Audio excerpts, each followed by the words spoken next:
নতুন সরকার দায়িত্ব নেওয়ার মাধ্যমে শেষ হবে অন্তর্বর্তীকালীন সরকারের মেয়াদ। এর মধ্যে উপদেষ্টাদের সঙ্গে শেষ বৈঠক করেছেন প্রধান উপদেষ্টা প্রফেসর মোহাম্মদ ইউনূস। সেই ধারাবাহিকতায় 16 ফেব্রুয়ারি সোমবার অনুষ্ঠিত হলো প্রধান উপদেষ্টা ও সেনাপ্রধানের মধ্যকার শেষ সাক্ষাৎ। এখনো পর্যন্ত রাষ্ট্র ক্ষমতা ডক্টর মোহাম্মদ ইউনূসের হাতে। এখনো অবধি যারা নির্বাচিত সংসদ সদস্য তারা শপথ গ্রহণ করেননি এবং সম্ভাব্য বা অবশ্যম্ভাবী প্রধানমন্ত্রী হিসেবে তারেক রহমান সাহেব দায়িত্ব গ্রহণ করেননি। শোনা যাচ্ছে যে 15 তারিখ আজকে 18 তারিখে 17 থেকে যেটা হওয়ার কথা ছিল 18 তারিখে এই আনুষ্ঠানিকতা সম্পন্ন হবে। এর মধ্যে বাংলাদেশে অনেকগুলো অনার সৃষ্টি তৈরি হয়ে গেছে। হঠাৎ করে এই নির্বাচনের আগের দিন বা পরের দিন এরকমই একটা অবস্থা। ঢাকা বিশ্ববিদ্যালয়ের যে আলোচিত ভাইস চ্যান্সেলর, যার সিভি মানে তার শিক্ষাগত যোগ্যতার যে সার্টিফিকেটগুলো যেখানে তিনি বর্ণনা করেছেন, এটা নাকি 17 পৃষ্ঠা বা 18 পৃষ্ঠা, এত তার যোগ্যতা। তো এই ভাইস চ্যান্সেলর তিনি হঠাৎ করে ঘোষণা দিলেন যে তিনি পদত্যাগ করবেন। কেউ কেউ বলল যে তাকে রাষ্ট্রদূত রূপে সুইডেনে পাঠানো হবে, কিন্তু ইট ইজ টু লেট। আবার অনেকে বলার চেষ্টা করলো তিনি কি ভয় পেয়ে এলেন কিনা, তিনি জামাতের লোক, শিবিরের লোক ইত্যাদি ইত্যাদি বিভিন্ন কথাবার্তা। চট্টগ্রাম বিশ্ববিদ্যালয়ে থাকতে এটা করেছেন ওটা করেছেন, কাজেই এই গত 17 মাসে তিনি যে সকল কর্মকাণ্ড করেছেন বিএনপি ক্ষমতা গ্রহণ করার সাথে সাথে কড়ায় গণ্ডে তার কাছ থেকে আদায় করা হবে। তার কাছে জিজ্ঞাসা করা হবে যে নীলক্ষেতে প্রেস কয়টা, ডাকসু ব্যালট পেপার কীভাবে ছাপা হয়েছিল, কীভাবে ডাকসু নির্বাচন হয়েছিল, এই বিষয়গুলো। তো তিনি যখন ক্ষমতায় এলেন, I am the first man, প্রথম আমি বললাম যে এই ঢাকা বিশ্ববিদ্যালয়ের ইতিহাসে যত ভাইস চ্যান্সেলর এসেছে সবচেয়ে বেমানান ভাইস চ্যান্সেলর হলেন এই ভদ্রলোক। ঢাকা বিশ্ববিদ্যালয়ে আসলে এনাকে মানায় না। চট্টগ্রাম বিশ্ববিদ্যালয়ে পড়াশোনা করে ঢাকা বিশ্ববিদ্যালয়ের ভাইস চ্যান্সেলর হয়েছেন। অ্যাজ এ হোল মেকআপ গটআপ সব কিছু মিলিয়ে আমার আসলে ব্যক্তিগতভাবে পছন্দই হয়নি। তিনি ভালো মানুষ, জামাতের অনেক লোকই ভালো, তো সেটা তার প্রতি একটা শুভাশিস আমার সবসময় ছিল, কিন্তু not as a vice chancellor. তো তিনি হওয়ার পর ওভার অ্যাক্টিং করা শুরু করলেন, তারপরে নামাজির ইমামতি করা শুরু করলেন, ছাত্রছাত্রীদের তুইতুকারি বলে বলা শুরু করলেন এবং বললেন যে আমি সবার সাথে এইভাবেই কথা বলি। তো এটা তার ব্যক্তিগত বিষয়। তো এরই মধ্যে তিনি যখন বিদায় নিয়ে চলে যাওয়ার কথা বললেন, তখন ছাত্রদলের যারা নেতাকর্মী তারা বললেন যে না না স্যার, আপনি যেতে পারবেন না, আপনাকে থাকতে হবে, আপনি থাকেন এবং আমাদের কাছে জবাবদিহি করে যান যে কিভাবে ডাকসু নির্বাচন হলো এবং কিভাবে ডাকসু নির্বাচনের ব্যালট পেপারগুলো নীলক্ষেতে ছাপা হয়েছিল, এই বিষয়গুলো নিয়ে আপনাকে জবাবদিহি করতে হবে। এনিওয়ে, মানে এটা অনার সৃষ্টি এই বিএনপি নির্বাচিত হওয়ার সঙ্গে সঙ্গে। অন্যদিকে ক্যাবিনেট সচিব তিনি হঠাৎ করে পদত্যাগ করলেন বা তাকে বাদ দিয়ে দেওয়া হলো। ডক্টর আসিফ নজরুল বলছেন যে তিনি অনেক আগে চলে যেতে চেয়েছিলেন। ডক্টর আব্দুর রশিদ, পর্যায়ক্রমে তার সাথে আমার একটা খুব ভালো সম্পর্ক ছিল। তার স্ত্রী, তিনিও এডিশনাল সেক্রেটারি ছিলেন, আর এই ভদ্রলোক হলো তার যে ব্যাচ সেই ব্যাচের ফার্স্ট বয় এবং আপাদমস্তক ভদ্রলোক, সৎ এবং লেখক মানুষ। প্রচণ্ড মানে ব্যক্তিগতভাবে যদি কাউকে 100-তে 100 নম্বর দিতে হয় যে অনেস্ট, সেই অনেস্ট মানুষ হিসাবে আপনি তাকে সেই নম্বরটা দিতে পারেন। তার যখন সময় ছিল না, মানে তার যখন হাতে অনেক সময় ছিল, চাকরি ছিল না, তিনি মাঝে মধ্যে আমার অফিসে আসতেন। দীর্ঘ সময় আমরা গল্প করতাম। তার লেখা বেশ কয়েকটি বই তিনি আমাকে দিয়েছেন, আমার কয়েকটা বই আমি তাকে দিয়েছি, এরকম সম্পর্ক।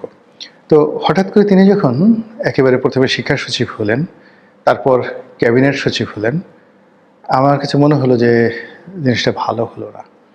তা আমি কি যেন একটা কথা বলেছিলাম একটা জায়গাতে, একটু হালকা করে, যে এটা তার ঠিক হয়নি, এটার জন্য তাকে সারা জীবন পস্তাতে হবে। তখন তার স্ত্রী আবার আমাকে টেলিফোন করেছিলেন অথবা মানে একটা মেসেজ দিয়েছিলেন।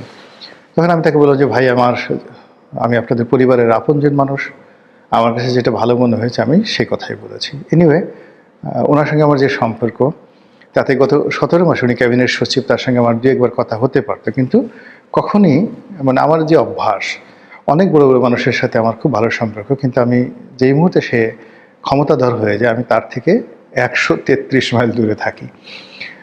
একইভাবে আসিফ নজরুল সাহেবের সঙ্গে ভালো সম্পর্ক, আমার ডিপার্টমেন্টের স্যার, বড় ভাই, বন্ধুর মতো সম্পর্ক, কিন্তু এই গত 17 মাসে তার সঙ্গে আমার কখনো কথা হয়নি। মনির হায়দার ছোট ভাই আছেন এখানে, সাংবাদিক গোলাম মুর্তজা আছেন, আকবর আছেন, এদের সবার সঙ্গে সম্পর্ক ভালো, যারা ওনার প্রেস অ্যান্ড মিডিয়া, এমনকি এই যে শফিক যিনি প্রেস সচিব ছিলেন, তার সঙ্গে একটা টকশোতে আমি ছিলাম, আমাদের একবারই দেখা সাক্ষাৎ হয়েছে বা 2-3 বার টেলিফোনে কথা হয়েছে। আমার সঙ্গে ভালো সম্পর্ক ছিল, খুবই ভালো সম্পর্ক ছিল, এবং অবস্থা দৃশ্যে মনে হতো যে খুব বেশি যোগাযোগ ছিল না আমাদের মধ্যে, কিন্তু সম্পর্কটা ভালো ছিল এই কারণে যে আইডিওলজিক্যালি তিনি আমাকে পছন্দ করতেন, আর তিনি যে প্রতিষ্ঠানে চাকরি করতেন ওই প্রতিষ্ঠানে এর আগে ভালো পদে আমার ভগ্নিপতি ছিলেন। তো সেই সুবাদে তার সাথে ভালো সম্পর্ক ছিল, কিন্তু শফিক সাহেবকে আমি কোনোদিন টেলিফোন করিনি। ডক্টর ইউনূসের ক্ষেত্রেও সেই একই কথা প্রযোজ্য। অন্যান্য যারা আছেন, রেজওয়ানা হাসান আছেন আমাদের ডিপার্টমেন্টেরই বোন, সতীর্থ, কিন্তু ক্ষমতায় যাওয়ার পর আমার কাছে শরম করে এদের কারোর সাথে। আবার এখন বিএনপিতে যারা ধরেন মন্ত্রী হবেন, এমপি হয়েছেন, প্রধানমন্ত্রী হবেন তারেক রহমান সাহেব, তাদের সবার সাথে দীর্ঘদিন একটা ওইরকম সম্পর্ক, খুবই ভালো সম্পর্ক, কিন্তু নিশ্চিত তারাও থাকতে পারেন, আমিও থাকতে পারেন, তাদের ছায়া যেখানে আছে সেখানে গোলাম মোল্লা রনি কখনোই ইনশাল্লাহ যাবে না। তো এরকম একটা অবস্থা। তো রশিদ ভাই, আব্দুর রশিদ ভাই, তিনি এই সরকার ক্ষমতা গ্রহণের আগে অলনে ছাড়েন, তাকে বাদ দিয়ে দেওয়া হয়েছে বা তিনি চলে গেছেন, কিন্তু এই জিনিসটা নিয়ে নানা রকম কথাবার্তা ছড়িয়ে পড়েছে। এমনি আমাদের যে civil service, military service, police service, গত 17 বর্ষে তাদের উপর অনেক ট্রমা গেছে, আর সেই ট্রমার সঙ্গে গত 17 মাসে আবার যারা সরকারের খুব কাছাকাছি ছিলেন তাদের উপর যদি আবার দ্বিতীয় ট্রমা শুরু হয়ে যায়, এবং আব্দুর রশিদ সাহেবদের মতো এরকম লোক যাদেরকে জামাত ট্যাগ দিয়ে যদি প্রশাসন থেকে তাদেরকে চলে যেতে বাধ্য করা হয়, তারপর এই যে পুলিশের আইজিকে নিয়ে কথা হচ্ছে, ঢাকা মেট্রোপলিটন পুলিশ কমিশনার থেকে শুরু করে অন্য যে সকল পুলিশ কর্তাদেরকে প্রেষণে এনে বা অবসর থেকে এনে তাদেরকে নিয়োগ দেওয়া হয়েছে, তাদেরকে দ্রুত তাদের পদ থেকে সরানোর জন্য নানা রকম দাবি উঠেছে। ইতিমধ্যে আমি নিজে একটা স্ট্যাটাস দিয়েছিলাম কয়েকদিন আগে, সেটেল মিস্টার সাজ্জাদ, যিনি এখন ঢাকা মেট্রোপলিটন কমিশনার আছেন। তো এই ভদ্রলোক বয়স্ক মানুষ, অবসরে ছিলেন, সেখান থেকে তাকে আনা হয়েছে। তো যমুনার সামনে যখন নির্বাচনের আগে আগে সেই এনসিপির না ইনকলাব মঞ্চের, হাদিদের ইনকলাব মঞ্চের একটা অনুষ্ঠান চলছিল বা অবরোধ চলছিল, সেটা তিনি যেভাবে শক্ত হাতে দমন করেছিলেন, সেটা যদি তিনি সেদিন না করতেন তাহলে নির্বাচনের মাঠে আমরা যে শান্তিপূর্ণ পরিবেশ দেখেছি সেটা নাও ঘটতে পারত। এখন বিএনপি ক্ষমতা এসে যদি সাজ্জাদ সাহেবকে মনে করেন যে না তিনি জামাতের লোক, তাকেও বাদ দিতে হবে বা ইত্যাদি ইত্যাদি ঘটনা, এটা খুবই একটা দুঃখজনক ঘটনা ঘটবে আমাদের সার্ভিসে। এনিওয়ে, এরকম নানা রকম কথাবার্তা হচ্ছে। কেউ রাষ্ট্রপতিকে নিয়ে কথাবার্তা বলার চেষ্টা করছেন যে শাহাবুদ্দিন চুপ্পু কি করবেন, তিনি কি পদত্যাগ করবেন নাকি সরকার তাকে রেখে দিবে, বা সরকার যদি তাকে রেখে দিতে চায় তিনি কি থাকবেন, ইত্যাদি নানা রকম প্রশ্ন। আর সবচেয়ে বেশি প্রশ্ন হচ্ছে ডক্টর মোহাম্মদ ইউনূসকে নিয়ে। এই কয়েক মাসে যারা ইউনূস সাহেবের একান্ত ঘনিষ্ঠজন ছিলেন তারাও অলনে ছাড়েন, চোখ উঠে ফেলছে। ইউনূস সাহেবকে তারা যে চিনেন, কথাবার্তা ভাবসাব দেখলে মনে হচ্ছে না। আবার সেই ইউনূস সাহেব যদি 2 দিন পর রাষ্ট্রপতি হন, এখন যেভাবে সংস্কার কমিশন হয়েছে সেই সংস্কার কমিশনে রাষ্ট্রপতি এবং যাকে বলা হয় প্রধানমন্ত্রী, এই দুজনের ক্ষমতার যে ভারসাম্য তৈরি করা হয়েছে, এটা যদি বাস্তবায়িত হয় তাহলে পাকিস্তানের প্রধানমন্ত্রীর যে এক্সিকিউটিভ পাওয়ার সিন্স 1950, অর্থাৎ পাকিস্তান শুরু হওয়ার পরে মোহাম্মদ আলী জিন্নার যে গভর্নর হিসেবে তার যে পাওয়ার ছিল, এই পাওয়ারটাই মোটামুটি পাকিস্তানের রাষ্ট্রপতির রয়ে গেছে আংশিকভাবে। এবং প্রেসিডেন্ট ইয়াহিয়া খান, প্রেসিডেন্ট আইয়ুব খান, তাদের যে ক্ষমতা ছিল প্রেসিডেন্সিয়াল ফর্ম অফ গভর্নমেন্টের দিক থেকে, যেমন জেনারেল পারভেজ মোশাররফ, জেনারেল জিয়াউল হক, ঠিক সেই ক্ষমতার একটা বিরাট অংশ এখনও পাকিস্তানের রাষ্ট্রপতির রয়েছে। তো ওইরকম একটা আদল দিয়ে বা ওর সাথে আরও মডারেট করে আমাদের সংবিধান সংশোধন করে রাষ্ট্রপতিকে বিশেষ ক্ষমতা দেওয়া হবে। এখন সেই রাষ্ট্রপতি ক্ষমতা নিয়ে যদি প্রধানমন্ত্রীকে বিপদে ফেলতে চান, তাহলে তিনি সেটা পারবেন। তো এক্ষেত্রে আসলে প্রধানমন্ত্রী তারেক রহমান সাহেবের একান্ত ঘনিষ্ঠজন যদি রাষ্ট্রপতি না হন, এটা তার জন্য একটা থ্রেট হিসেবে কাজ করবে। এক্ষেত্রে তার জন্য সবচেয়ে নিরাপদ তার স্ত্রী। তার স্ত্রীকে যদি রাষ্ট্রপতি হিসেবে মনোনয়ন দেওয়া হয়, তাহলে তিনি নিরাপদ। এমনকি তার দলের যারা লোকজন আছেন, একান্ত ঘনিষ্ঠজনকেও রাষ্ট্রপতি বানিয়ে তিনি যাকে বলা হয় নিশ্চিন্তে থাকতে পারবেন না। সাবেক প্রধানমন্ত্রী শেখ হাসিনা তিনি খুব আদর করে, যত্ন করে, ভালোবেসে জাস্টিস শাহাবুদ্দিন আহমেদ সাহেবকে রাষ্ট্রপতি বানিয়েছিলেন, যাতে করে লোকজন তাকে উদার বলে, ভালো বলে। তো তিনি 96 সনে ক্ষমতা আসার পরে এই কাজটি করেছিলেন অমরত্ব পাওয়ার জন্য, কিন্তু এর জন্য তাকে অনেক দায় পরিশোধ করতে হয়েছে। এবং রাষ্ট্রপতি শাহাবুদ্দিন সাহেব আমাদের কাছে খুব জনপ্রিয় ছিলেন, কিন্তু তিনি ক্ষমতায় বসে শেখ হাসিনাকে এমন জ্বালান জ্বালিয়েছেন, তার জিনা হারাম করে দিয়েছিল। তো এরপর থেকে তিনি আর সে ঝুঁকি নেন, এবং সর্বশেষ ধরেন যে শাহাবুদ্দিন চুপ্পু সাহেবকে তিনি অতিশয় স্নেহ করতেন, কিংবা জেনারেল ওয়াকারুজ্জামানকেও তিনি অতিশয় স্নেহ করতেন, এবং খুব ঘনিষ্ঠ জনকে তিনি এই পদে বসিয়েছিলেন। এবং এই দুটো পদ নিয়ে যদি এখন শেখ হাসিনাকে তার সামনে গিয়ে বলা হয় শাহাবুদ্দিন চুপ্পু কিংবা জেনারেল ওয়াকার, বিশ্বাস করেন মুহূর্তের মধ্যে তার ঘুম হারাম হয়ে যাবে, তার মেজাজ গরম হয়ে যাবে, তিনি আউট অফ কন্ট্রোল হয়ে পড়বেন। তো এক্ষেত্রে যদি তিনি সজীব ওয়াজেদ জয়কে রাষ্ট্রপতি বানাতেন, কি ক্ষতি হতো? কোনোই ক্ষতি হতো না। তিনি যদি শেখ রেহানাকে রাষ্ট্রপতি বানাতেন, কোনো সমস্যা ছিল না। তো এখন এই যে বাংলাদেশে যে পর্যায়ে সংস্কার হতে যাচ্ছে, যে পর্যায়ে সব কিছু উচ্চকক্ষ হতে যাচ্ছে, নিম্নকক্ষ হতে যাচ্ছে, তো এই ব্যাপক সংস্কারের মধ্যে যদি তারেক রহমান সাহেবের হাত পা বাঁধা থাকে, উচ্চকক্ষের সঙ্গে হাত পা বাঁধা থাকে, পার্লামেন্টে হাত পা বাঁধা থাকে, সংবিধানে হাত পা বাঁধা থাকে, বঙ্গভবনের সঙ্গে, তিনি আসলে কিছুই করতে পারবেন না। আনাকুম জানাকুম এইভাবে করে নিধিরাম সর্দার হয়ে দেশটাকে আরও খারাপ অবস্থার দিকে ঠেলে দিয়ে তাকে পত্রপাঠ জেলে যেতে হবে, পত্রপাঠ ক্ষমতা হারাতে হবে। তো এই জায়গাটাতে তিনি কতটা স্যাক্রিফাইস করবেন, কতটা উদারতা দেখাবেন, বা কতটা কমিটমেন্ট তিনি রক্ষা করবেন, সেটা তার ব্যক্তিগত বিষয়। কিন্তু তার সঙ্গে যখন ডক্টর মোহাম্মদ ইউনূসের লন্ডনে বৈঠক হয়েছিল, তখন এই কথা সর্বমহলে ছড়িয়ে পড়েছিল যে সম্ভবত ডক্টর মোহাম্মদ ইউনূসের সঙ্গে তার একটা চুক্তি হয়েছে, তিনি তাকে রাষ্ট্রপতি হিসেবে বসাবেন। এবং বিএনপির অনেক লোক বিগত দিনে বলেছে যে না, ঠিক আছে, আমরা তাকে রেখে দেবো, তার ইন্টারন্যাশনাল যে পরিচিতি রয়েছে সেটাকে আমরা কাজে লাগাবো, মুরব্বী মানুষ সাথে থাকবেন, ইত্যাদি ইত্যাদি অনেক বিষয়। কিন্তু এখন এই সময়টিতে যখন বিএনপি জিতে গেছে, এখন তারা কি করবে? ডক্টর মোহাম্মদ ইউনূসকে রাষ্ট্রপতি বানাবে? কিন্তু ইতিমধ্যে ইউনূস বিরোধী যারা লোকজন রয়েছেন, তারা বলার চেষ্টা করছেন যে এই ব্যাটাকে ছাড়া যাবে না, এই কাজ করেছে, ওই কাজ করেছে, তাকে আবার জেলে নিতে হবে, তার বিরুদ্ধে বিচার করতে হবে। এবং আপনি অচিরেই দেখবেন যে বিরাট বিরাট গ্রুপ তার বিরুদ্ধে রাজপথে নেমে গেছে, মিছিল করছে, মিটিং করছে, শহীদ মিনারে অনশন করছে। মানে ডক্টর মোহাম্মদ ইউনূসের বিদেশে যাওয়া যাবে না। আর অন্যদিকে যেটা হচ্ছে, ডক্টর মোহাম্মদ ইউনূস নিজেও টেনশনে আছেন। এর কারণ হলো তার একজন উপদেষ্টা ইতিমধ্যে তিনি দেশ ছেড়ে পালিয়েছেন।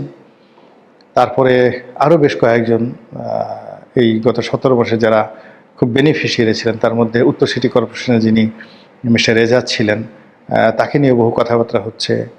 তারপরে তার আমাদের বেশ কয়েকজন উপদেষ্টা, বিশেষ সহকারী, তাদের আর্থিক দুর্নীতি এবং তাদের ডুয়েল গেম, তারা সেনাবাহিনীর সাথে যোগাযোগ রেখেছে, তারেক রহমান সাহেবের সাথে যোগাযোগ রেখেছে, ইউনূস সাহেবকে বিভ্রান্ত করেছে, এমনকি শেখ হাসিনার সাথেও যোগাযোগ রেখেছে। এরকম বেশ কয়েকজন উপদেষ্টা সম্পর্কে নানা রকম তথ্য রয়েছে। এবং এই উপদেষ্টাগুলো এখন আবার আওয়ামী লীগ বাদ দিয়ে বিএনপির সঙ্গে বা বিএনপি ক্যাবিনেটে ঢোকার জন্য তারা নানা রকম চেষ্টা তদবির করে যাচ্ছে, এবং এটা অনেকজনের নাম ডাইরেক্ট চলে আসছে। এবং এই লোকগুলো যদি বিএনপির সঙ্গে মিশে যেতে পারে, সেটা একজন হোক, দুজন হোক, তিনজন হোক, যে কোনো ফর্মে হোক, তারা প্রথম কাজ তারা করবে সেটা হলো ডক্টর মোহাম্মদ ইউনূসের সর্বনাশ করবে। তারা বিএনপিকে খেপিয়ে তুলবে ইউনূস সাহেবের বিরুদ্ধে, এবং তাদের যে এক্সিকিউটিভ পাওয়ার থাকবে একটি নির্বাচিত সরকারের ক্যাবিনেট মেম্বার হিসেবে, সেটা দিয়ে ডক্টর মোহাম্মদ ইউনূসের যে ব্যবসা বাণিজ্য, তার গ্রামীণ ব্যাংক থেকে শুরু করে যা কিছু আছে, প্রত্যেকটা জিনিসের উপরে তারা যে এমবার্গো তৈরি করবে, এটা এই বিরুদ্ধেও এসে ডক্টর মোহাম্মদ ইউনূস কিংবা তার একমাত্র কন্যা যিনি বাংলাদেশে আছেন, তার আরেকটি কন্যা আছে, তিনি আমেরিকাতে থাকেন, তিনি তো আসলে বাংলাদেশের বিষয় নিয়ে কখনো আগ্রহ দেখাননি। গত 17 বছর আসছেন কিনা আমার জানা নেই। কিন্তু তার যে কন্যা আছেন তিনি একেবারে সাধারণ অর্ডিনারি। এই সমস্ত ব্যাপারে বাবার যে নেম ফেম বা বাবার যে এত টাকা পয়সা, বাবার যে এত কিছু, এগুলো নিয়ে তার কন্যার তো মাথা ব্যথা নেই, সে তার মতো জীবনযাপন করছে। তো যখনই এই যে ইউনূস সাহেবের এই রাজনৈতিক প্রতিপক্ষ এই সময়টিতে তারা যখন ইউনূস সাহেবের বিরুদ্ধে নামবেন, তখন ডক্টর মোহাম্মদ ইউনূস তো বটেই, তার সঙ্গে সঙ্গে তার প্রিয়জন যারা যারা আছেন, যেমন স্বাস্থ্য উপদেষ্টা ছিলেন সেই গ্রামীণ ব্যাংকের যে ভদ্রমহিলা, ডক্টর ইউনূসের সাথে তার দীর্ঘদিনের ভালো সম্পর্ক। তারপরে লামিয়া মোর্শেদ আছেন, তারপরে তার কন্যা আছেন, যারা খুব আপনজন। অন্যদিকে মিডিয়াতে বেশ কিছু লোকজন ডক্টর মোহাম্মদ ইউনূসের আপনজন হিসেবে বিভিন্ন দূতাবাসে প্রেস মিনিস্টার রূপে তারা নিয়োগ লাভ করেছেন। এদের সবার জীবন কিন্তু সেই লোকগুলো হারাম করে দেবে যারা এই ডক্টর মোহাম্মদ ইউনূসের এই সময়টাতে মধুমেওয়া লুণ্ঠন করেছে, দুর্নীতির সাথে জড়িত হয়েছে এবং 2 হাতে টাকা কামিয়েছে। এই লোকগুলো এই টাকাগুলো ডক্টর মোহাম্মদ ইউনূসের বিরুদ্ধে ব্যবহার করে নিজেদের পেট বাঁচানোর জন্য। ঠিক সেই একটা সমীকরণে ডক্টর মোহাম্মদ ইউনূস কি দেশে থাকবেন নাকি দেশের বাইরে চলে যাবেন? তাকে কি দেশে থাকতে দেওয়া হবে না দেশের বাইরে চলে যেতে দেওয়া হবে? তিনি কি তার পূর্বসূরি মঈনুদ্দিন ফখরুদ্দিনের মতো নিরাপদে বিদেশে গিয়ে থাকতে পারবে, নাকি বাংলাদেশে অন্যান্য যে সকল ক্ষমতাচ্যুত লোকজন রয়েছেন তাদের যে দুর্ভোগ দুর্দশা হয় সেগুলো তাকে তাড়া করবে? সময় বলে দেবে।